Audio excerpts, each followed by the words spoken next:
Keeping your Hilti powder actuated tool cleaned and well maintained is key to ensuring the best performance possible when using your tool. Now in this video, we will show you how to properly disassemble, clean, and reassemble the Hilti DX 460. Before starting any maintenance on the DX 460, be sure the tool is unloaded. Remove the cartridge strip in the tool by gripping the tab and pulling it straight through the top of the tool. Now to get started, the first thing you should do is remove the fastener guide. Remove the fastener guide and drive piston. Press and hold the silver button on the side of the fastener guide and unscrew it.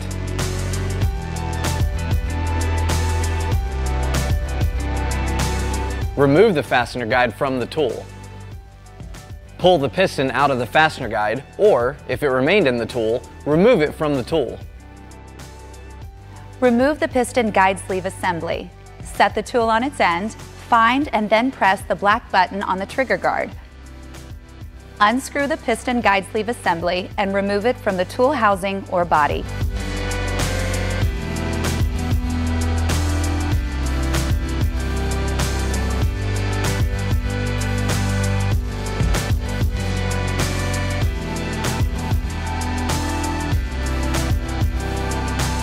And once you've disassembled the tool, you should now take the time to clean the tool.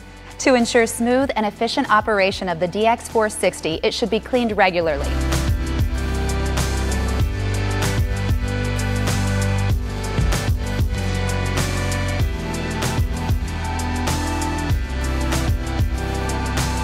Parts that show powder residue on them should be cleaned. A cleaning kit is provided with the Hilti DX 460. Use the double wire brush and clean the back of the piston. Run the brush in and out of the piston guide sleeve to remove any powder residue. At the back of the piston guide sleeve, there are two ports that need to be cleaned. Use the smallest brush from the cleaning kit and clean out the cartridge seat and the port next to the cartridge seat. Once the brushing is completed, spray a little Hilti spray lubricant on the brushed parts. Apply sparingly and wipe with a cloth to leave a fine film on the parts. Only use the Hilti spray lubricant. It's a non-flammable lubricant which helps to break down the powder residue and is specifically designed for Hilti powder actuated tools.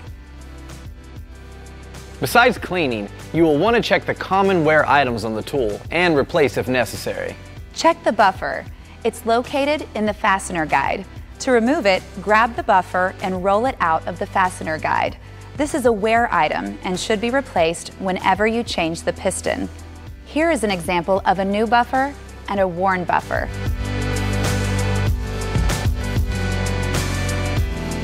To replace it, just snap it into place on the fastener guide. There must be a buffer in place when you reassemble the tool. Check the piston tip for signs of wear, a bent piston, and a broken or missing retaining clip. Now here are examples of a new piston versus a worn out piston.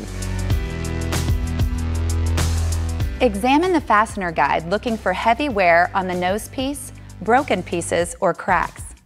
Now overall, if the part looks doubtful or suspect, replace it.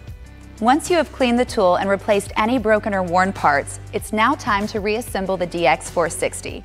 Find the arrow located on the outside top of the tool body or housing, and the arrow on the bright metal collar of the piston guide sleeve.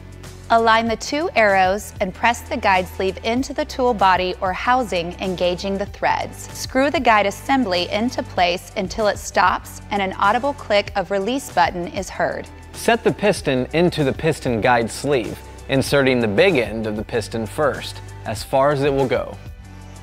Holding the tool securely, push the fastener guide firmly over the installed piston and into the guide sleeve assembly to engage the threads. Maintain pressure on the fastener guide and screw it into the tool until the fastener guide starts clicking or ratcheting. To help verify the tool is assembled and operating correctly and without loading a cartridge strip, depress the tool against a firm surface like a workbench or the floor and pull the trigger. The firing pin should release, making an audible click. The tool is now ready for use.